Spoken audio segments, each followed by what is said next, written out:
was reluctant to go into education. My mother was an educator for 32 years, and she actually taught at the high school that I attended, which was Frederick Douglass High School in Atlanta Public Schools.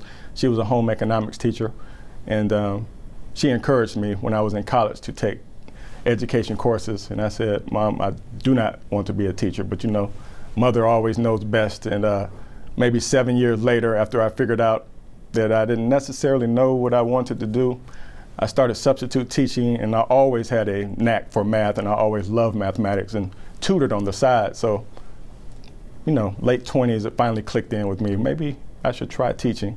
And fortunately, I was hired like 2 miles from where I lived at that time, which was in East Point, Georgia. And I started at Paul D. West Middle School as a math teacher and taught there for 7 years, and fell in love with it. And just opportunities opened up, and I became a math coach after that at an elementary school, which was Hapeville Elementary. And after that, became an assistant principal here in Douglas County at Factory Shoals Middle School. And after that, an assistant principal at Banneker High School in Fulton County. And now here I sit at Turner Middle School as the principal. Turner Middle School was that school that had the bad reputation in the community for various reasons. And actually, I do not understand where that perception came from, because I grew up in East Point, Southwest Atlanta, so I was not aware of that stigma that the school had, but I was very aware of it as I became the principal of Turner. So the students had a negative impression of the school in general. A lot of parents, teachers, not so much, but some of them did. And then I knew this to be the case because when I told them I was going to be principal of Turner, people in the community, they were like, "Oh, I feel sorry for you," you know, that kind of comment. So I knew I had some work cut out. Turner is a very diverse school. It has just a lot of diversity, a lot of ethnicities and different races attend the school, a lot of different languages. We are a Title I school. Approximately 81% of our students receive free and reduced lunch. We have a relatively high SWD population, about 105 kids or so out of the 780 that attend here. There were some discipline issues at one time, some gang-related activity at one time, and just behavior that is not conducive for learning. And that's basically where we started. Now, where we are now is in a different spot, basically transforming the minds of the community and the students and the teachers.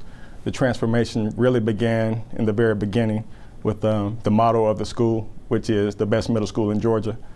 So on day one, that was the introduction that I gave to the students and the staff. We are the best middle school in Georgia. And so 3 years ago, I started this job, and now the 6th graders are the 8th graders. And it's amazing to see how they are integrating that into their own commentary when they're talking to each other, or even when they're writing papers or essays. It just comes out a lot. And the teachers are buying into it and have bought into it, and they're saying it, and I hear people in the community saying it, people in the county office say it from time to time, and we say that every morning as an introduction to the entire school. Welcome to Turner Middle School, the best middle school in Georgia. About a week after I met him in a conference, and he had presented at Douglas County. And then when they announced him as being the principal, I was like, whoa, this is going to be awesome. Because he's very straightforward, and I just kind of treat him like he's somebody you don't really want to get on your bad side, because he's really sharp. He can do a lot of things for you. He's very, very good. He's taught me. I'm 60, he's 42. He's very matter of fact. He tells you what to do, and if you do what he tells you to do and do your job correctly, you have nothing to worry about. And he'll just take you and guide you right along, which he's done with me. So yeah, I have told him told him a lot of times that he's definitely a godsend to this school. When I first came here in 2005, there were gang signs all over the school. There was the black and whites, the blue and whites, and the red and white gangs, and it was a very difficult time. They sent in a principal, Mr. Collins, who was a people person. So he kind of changed the outlook of the community. And then Mr. Carr came and just started with, this is the #1 school in Georgia. Every day it's the same thing. And it starts off with, welcome to the best middle school in Georgia. And you start to believe that, and it becomes true. So we went from the bottom in our writing scores to the second highest in the district. I go to Turner Middle School. I like the teachers. They really respect you. And yeah, I feel safe in school. Well, Mr. Carr, he's always telling us that we're the best middle school in Georgia. I guess it's for like us to make us feel that we are. He really has high expectations for us. We're the best middle school in Georgia. I serve as the professional learning director for the school system, and I have the wonderful opportunity of taking care of all of our educators and their needs as they try to grow through content and also through pedagogy. And I also work with our administrators and meeting their needs and helping them grow so that they can work with their teachers through a coaching process, but beyond that, just taking care of their personal growth needs. I cannot talk about Turner Middle School without just smiling and just being so pleased that kwameacarr is here with us at Turner Middle School. Here, first of all, in Douglas County, because I have the greatest respect for him and his leadership. But beyond that, here at Turner, Kwame has a very clear vision, and his vision always starts with his students. His focus and every decision that he makes goes directly back to his students' needs, and I have to applaud him for that. I can see that in every action, in every communication that I have with him, that he is always thinking of his students first. I feel strongly that from that, he gained such respect from his teachers, but also from his colleague administrators. Kwame serves a more diverse student population as we think of Douglas County, but he embraces that diverse population. He has students who have different language needs. He has students who have different instructional needs, and Kwame himself is an expert at that because he comes to Douglas County as a math teacher, and Kwame will share with you, hopefully as you speak with him, that he focused on strategies and designed strategies as a math teacher himself in meeting the needs of African American males. And so he really has an understanding of the different needs that students have because of the backgrounds that they come to us from. I think in Kwame's case, the district need is just to support him in what he identifies, and I think that is something that Douglas County has a strength at. We have a very strong instructional leadership team, and that is headed by Pam Neal, our Associate Superintendent of Student Achievement and Leadership. And the one thing that I admire about her leadership style is we work with our principals, Kwame included, and if there is something that they need, we do our best to provide that for them. We try not to hinder them. We give them as much autonomy as we possibly can with their schools and meeting their student needs. I think CRCT testing is necessary, and I think it is an excellent way for us to look at our students from a district perspective, but then also across our state. But I will share with you that personally, I feel the most important thing that we do each day as educators is assess our students through our communication with them, through our observation of them, through the group work that we have them participate in on a daily basis. That is where assessment and the knowledge of assessment and our students' understanding of the content comes true to play for us as educators. It is not necessarily through just a CRCT. That is one more piece of data and one more way of us looking at how our students are performing. But when I was in the classroom, I knew much more about my students and how they understood the concepts and the standards that we were covering in science beyond that CRCT. Yet I recognize the importance of the CRT in giving us that comparable data and helping us understand how we're performing. Last year was a huge transition for me. I moved from a school that was high performing, higher socioeconomic group, little to no diversity. And Turner is quite the opposite of that. It's very diverse, low socioeconomic, and I'm continuing to find that my student population has very different needs than what I was acclimated to. And in the second year, I've learned to meet them where they are, which was a difficult lesson to learn, as you can imagine. You're walking into a Title I school. Of course, they don't have the same experiences and knowledge in life. But from an educator perspective, you tend to only look at the standards that they have been presented with and taught. And you think, well, we've all been presented with the same standards. And all teachers are held to teaching those standards. So when I get an 8th grade student at Turner, I should be able to expect the same thing from that student that I expected from my 8th grade student at the other school. And that's the furthest thing from the truth possible. The students that I teach here need more. They need more experiences. They need the opportunity to gain perspective. They need very different things than what I had been used to at my prior school. And so what I'm quickly learning is how to meet their needs.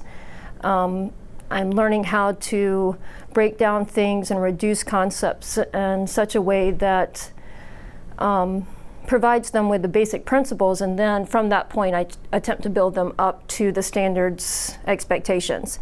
In addition to that, I'm also trying to bring aspects of the outside world into them.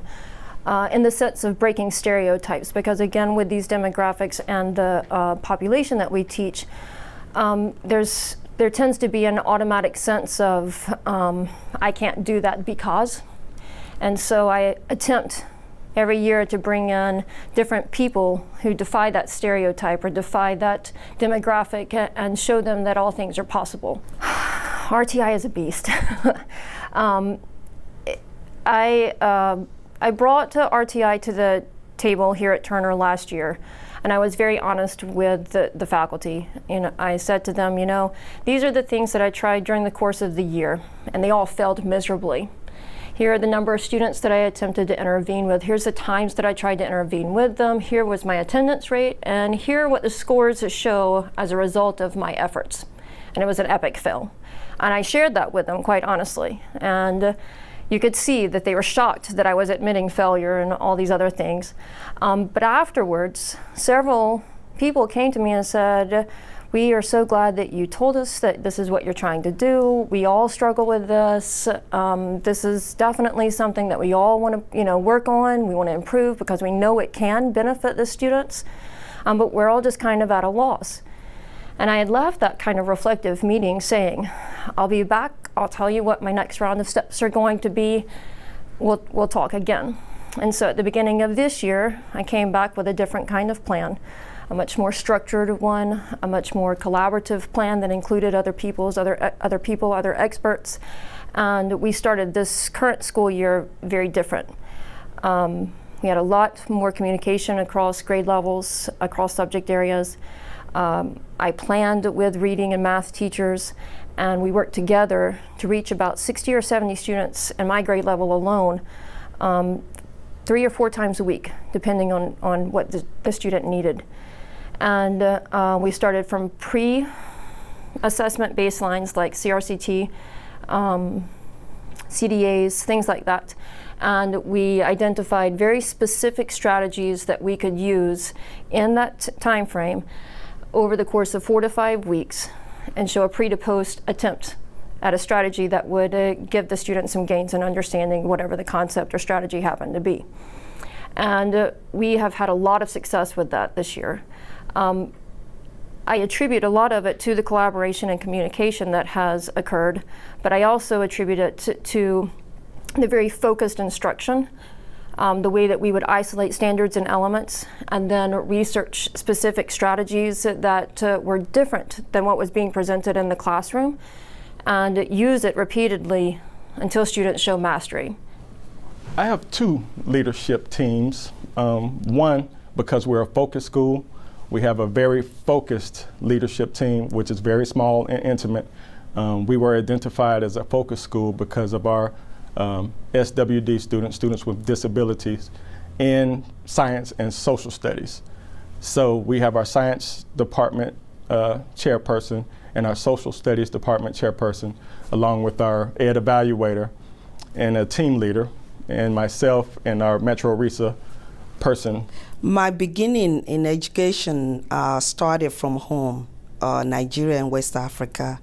I was born into a family of, I'll say, educators, because my father was a school principal for almost 30 years. And as children from Africa, you know, there's not a lot of wealth in so many places. So children are reared real early to understand the value of education, and also to know that that's the only wealth you have is by going to school and be the best student that you can be. So that's how I got into into the education system process. So I went to school, and I was lucky enough to be awarded a scholarship to the University of Georgia. I'm a school improvement specialist, and I do work for Metro Risa, and I've been assigned to work with Mr. Kwame Carr here at Turner Middle School, as well as his entire staff in the school improvement process.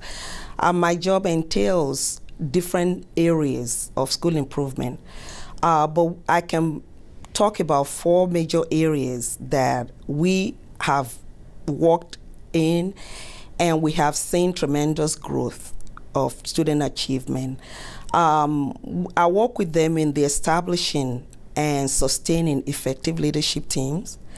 Another thing that we do is in helping to write, edit, and plan the school improvement plan.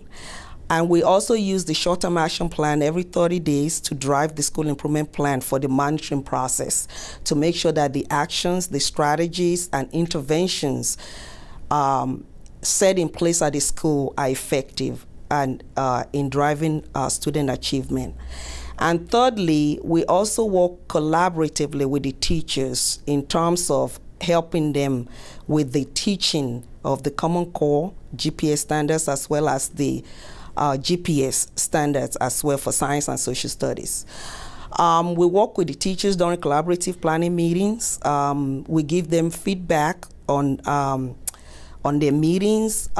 We put with all the processes in place. With the leadership team also, we use the high impact rubric put out by the DOE, and we do that 3 times a year to assess the current functioning of the leadership team. And we use that to help to move them from wherever they are on the rubric to fully the implementation. And lastly, and also the biggest part of my work here is they've been identified as a focus school. And as a focus school, what that entails is there's a gap between the highest performing, which is white, in this county, and the lowest performing subgroup, which is the student with disabilities. We've been asked to work with them collaboratively with the district, the GLRS collaboration coach, to establish an organized process that is going to be replicable and that they could sustain over the years once we leave the school. So we've put that in place. They have to be able to decrease the gap between the highest performing subgroup and the lowest performing subgroup by 25% in 3 years. And from what we've noticed, we're starting to see the decrease. Since Mr. Carr has been here, which I've worked with him now for 2 years, and I believe this is his 3rd year as a principal over here. Social studies have grown by 21%. Science have grown by 20%, and math has grown by 12% percentage points. And then we're starting to see the student with disabilities gap is beginning to decrease.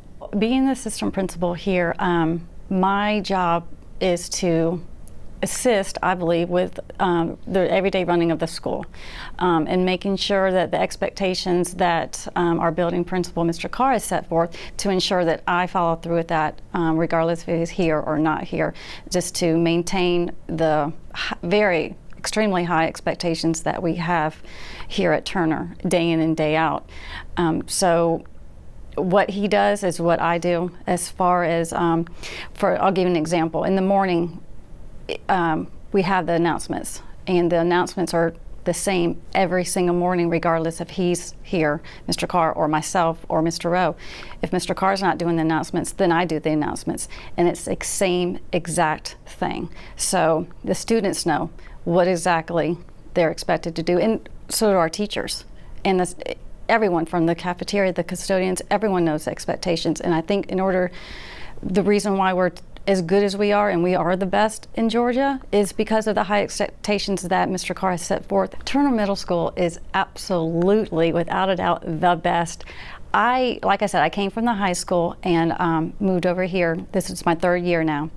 And you hear people say that, oh, I have to go to work. I'm not coming to work. I am coming to a place where I absolutely love. There's not been a day, that I have not enjoyed being here. It's wonderful, the spirit that we have here, and the first thing that the kids hear in the morning is welcome to the best middle school in Georgia. That's Turner Middle School. And the kids believe it, they know it, they feel it, and we feel it as a faculty, which is amazing. So I can't even say enough about it. And in the past, there has been the stereotype in the county that Turner was Turner, that school. That is not the case, and Turner is not that school. If Turner's that school, then we are the best school. And that's when we hear it in the community, and that's what we say. Again, I get choked up because I love this place, truly, and I wouldn't go anywhere else. We have the most hard-working teachers, if you ask me, in the state of Georgia. They work really hard. They love the kids. They commit and devote to long hours here. They will do anything that they need to do to see the success of the schools. One of the things that we have here in place is a school-wide discipline program, PBIS, and that's Positive Behavior Intervention Systems.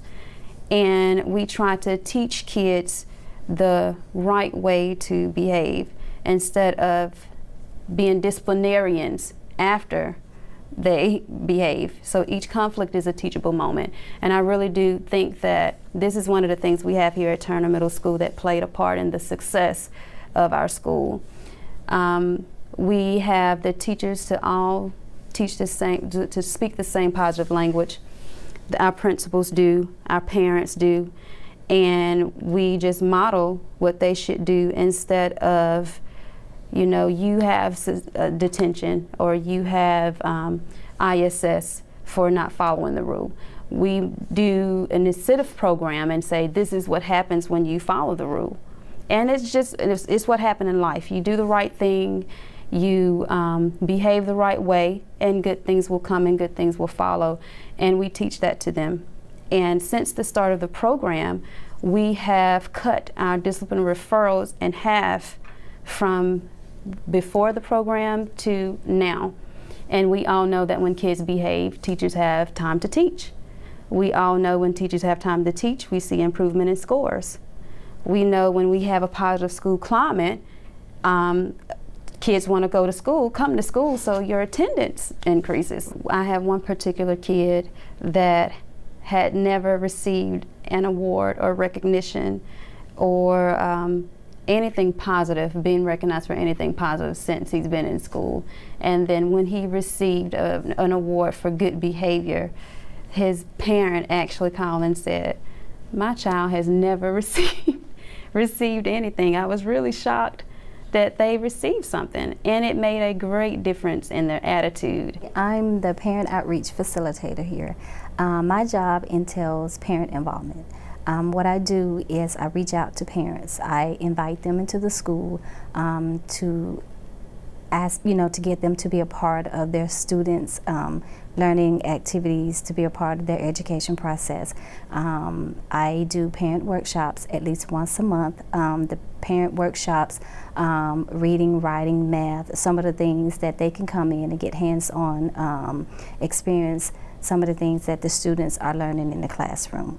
We do activities, we do family nights where we sometimes focus on social awareness, things such as bullying, things of that nature, but more so the workshops entails and they surround academics. The parents can actually come in and they can and check out materials to take home to work with their students at home. We have math devices, we have family games, we have netbooks where I train the parents how to log on to our system, to log onto like OAS, some of the online learning devices that we have, so they can be able to go home and work with their students. Turner Middle School it's a great place to work.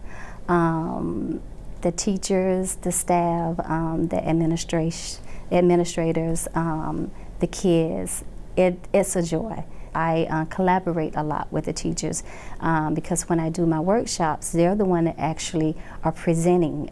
They're working with the parents, they're doing activities, we're doing family activities, so I collaborate with the teachers a lot. I met Mr. Carr 3 years ago when I was hired. The leadership style that he has reminds me of a military man.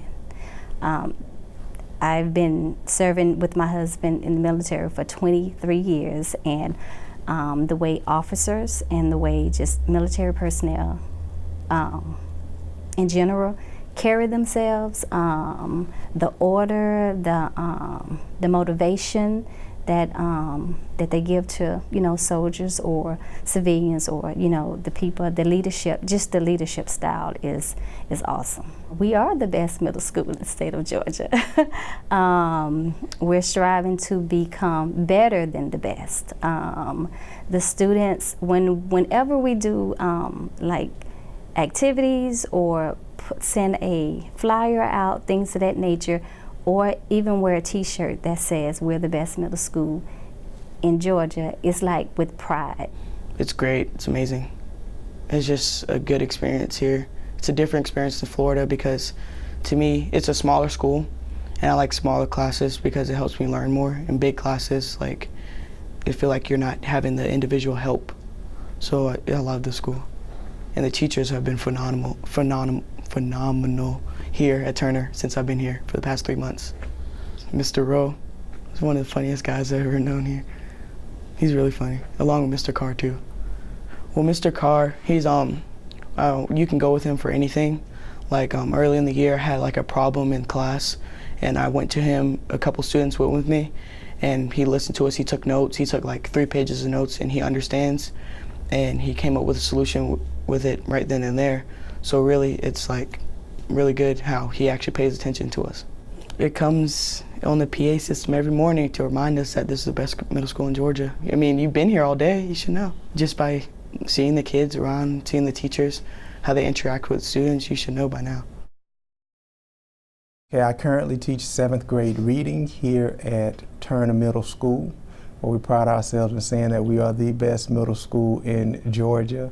And this is my first year on the team at Turner, but this is not my first year in education. I've been in education for more than 15 years. As a newcomer, and this is my first year, I have found Turner to be a very, very unique place. One of the things that I really, really love about Turner Middle School is that the leadership here has done something that's very, very unique. I guess the best way to explain it or describe it would be to ask the reflective question. Have you ever been a part of an institution or part of an organization where all of the indicators, the vast majority of the indicators with regards to success, achievement seem to be trending in the right direction, trending up? That is how I feel, and I felt like that since coming to Turner. And that's on a qualitative level, this sense of everything is trending up towards the positive. But quantitatively, Turner's leadership has infused within this school, if you will, the RPI, the College and Career Readiness Performance Index, into this school in such a way to it almost serves as though it is the organs of this school, of this institution. And that's that is nice in and of itself, that all of the indicators serve as the organs of this school. But once that is put in place, one of the things that I really, really like about Turner, and if those indicators are a part of the school, how would you know whether or not the school is healthy? How do you know whether or not your organs are healthy, your body is functioning well? Well, the way we know here at Turner is through monthly CCRPI faculty meetings. In our faculty meetings every month, all of the indicators of the CCRPI, the College and Career Readiness Performance Index, all of those indicators are made transparent. Every area in which the teachers, the different faculty members are responsible for, we all make transparent our data in those areas. Mr. Carr, our principal, he is an excellent leader in my opinion. He has opened up opportunities to in many ways allow for the notion of transformative leadership to take place in this institution.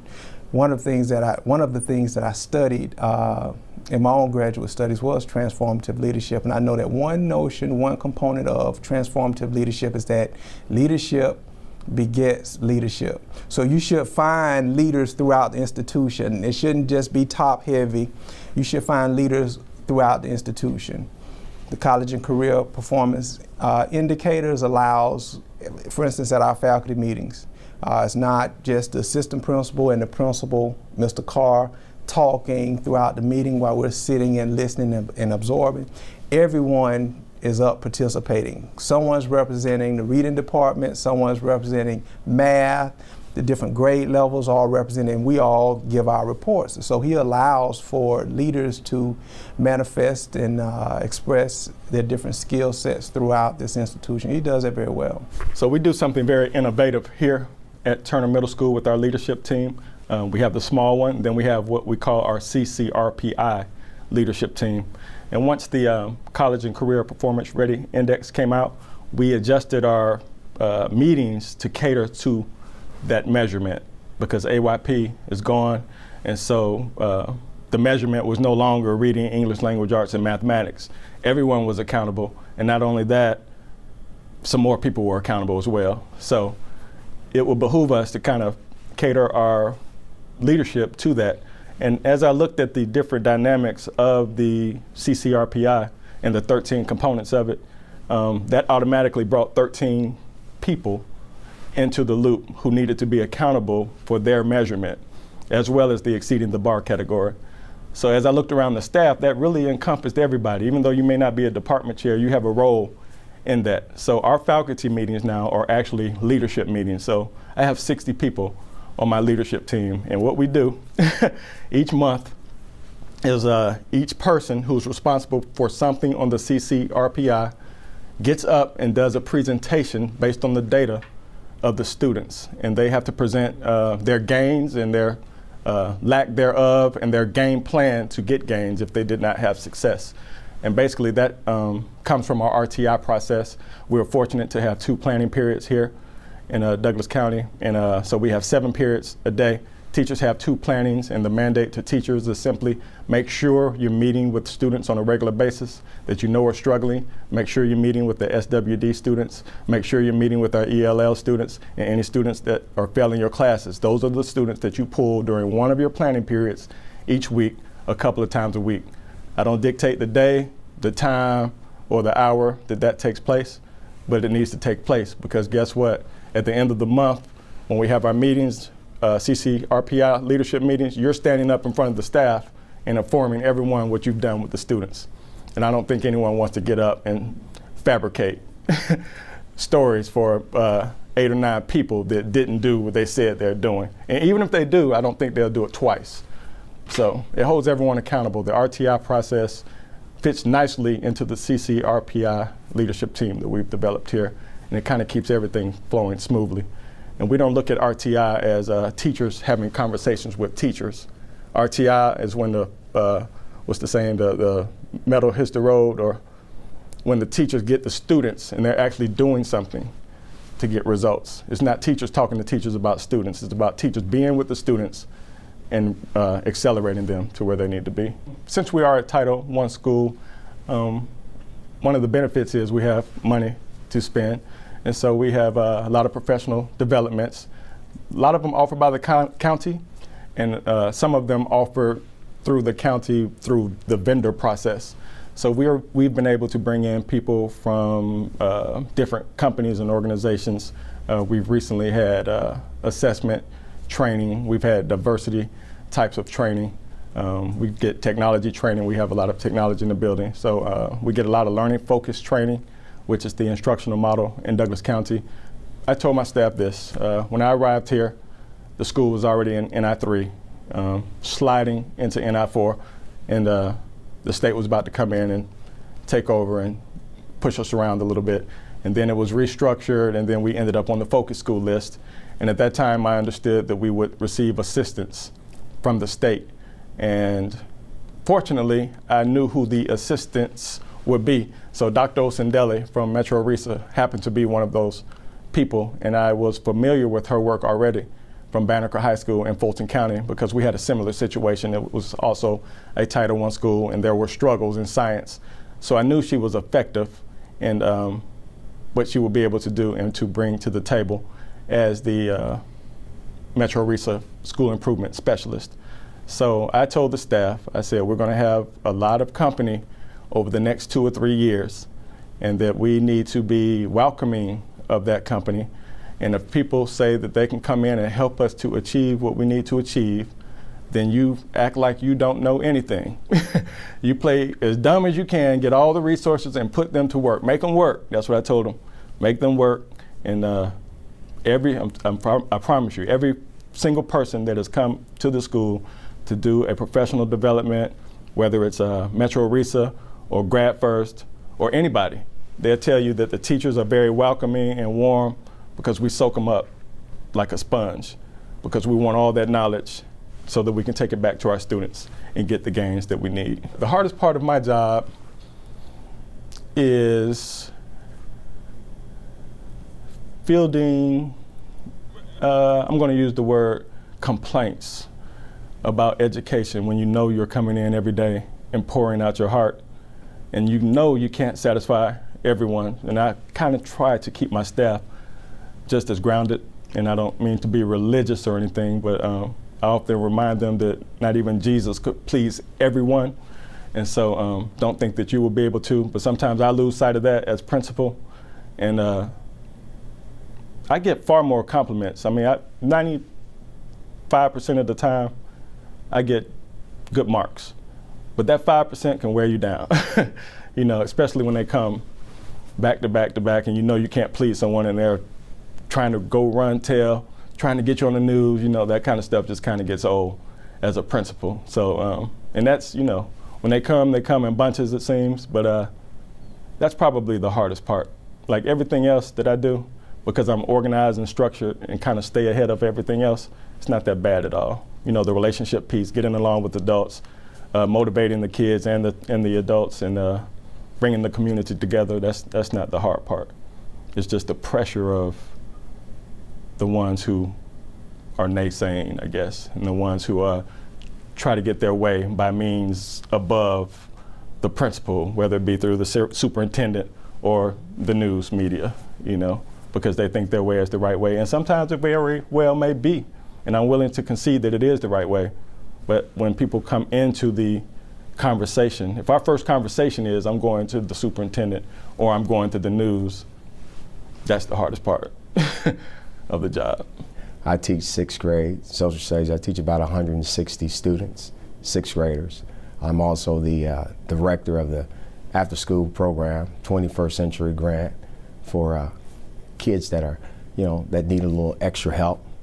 And that I'm also the coordinator for the Student Government Association. Well, prior to that, I spent 24 years active duty in the Marine Corps, traveled a lot. What else did I do? I've been a lot of places. It's about over 30 years ago, I was in Beirut, Lebanon, 1983. Been to 1993, I was in Somalia during that period of time, Black Hawk Down. My goal was to be a director of cultural diversity in a Fortune 500 company, but I found myself sitting in the classroom just observing my daughter when she was in the 7th grade, and what I saw, it was time for me to come in the classroom. So honestly, God brought me here. That's my family.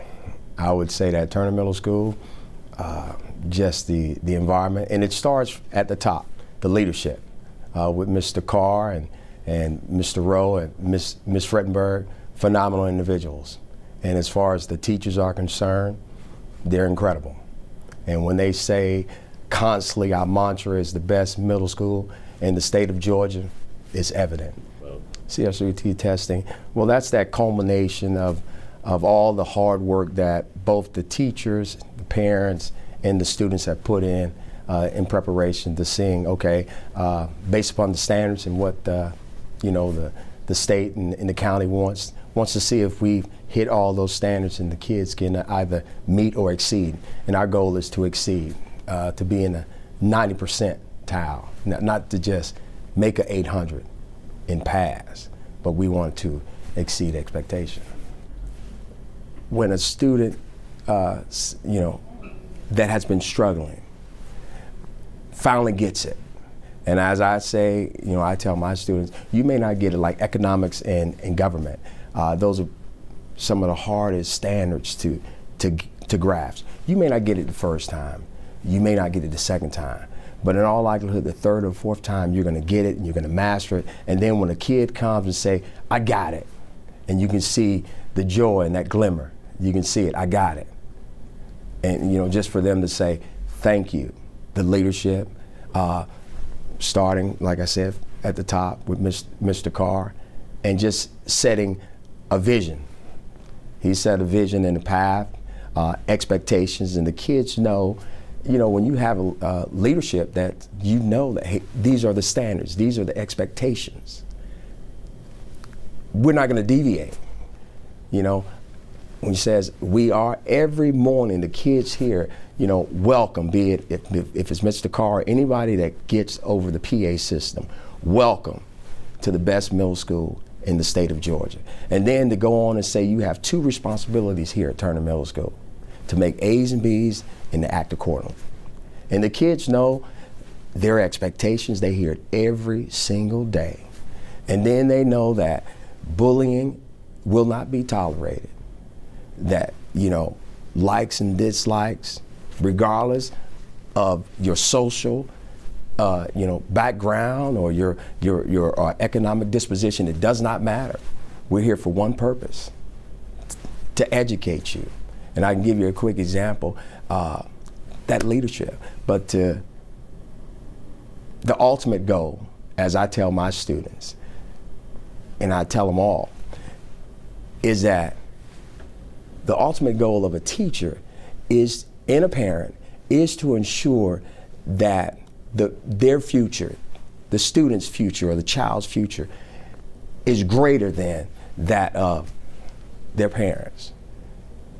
And when I tell them is that, I can see you 25 years from now. I don't see how, the 11 or 12-year-old. I see that 25-year-old, that's a director, a teacher, an engineer. I see the greatness, and we all, the teachers, the leadership, we see that vision, we see those students 25 years from now, 30 years from now. We see that greatness, and they know that. We're the best middle school in Georgia. It's the best middle school in Georgia. When Mr. Carr came, and it was still pretty bad. I mean, we still had gangs floating around here. But when he came, it was like, you're going to follow all the rules or go home, because we don't have time to worry about your shirt tail tucked in. We need to worry about reading, writing, and arithmetic. And so he got the kids to buy into that, and the teachers bought into it, and it's just snowballed since then. It's the same economic status, probably just as many kids in gangs. They just leave it at home.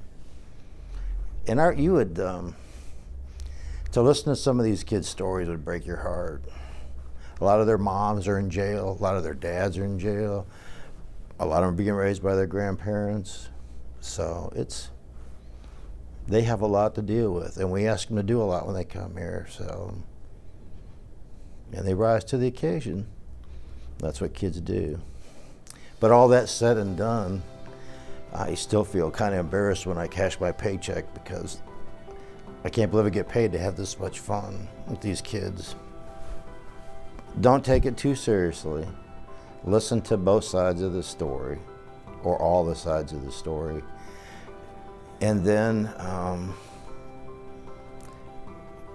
issue the consequences with love and respect.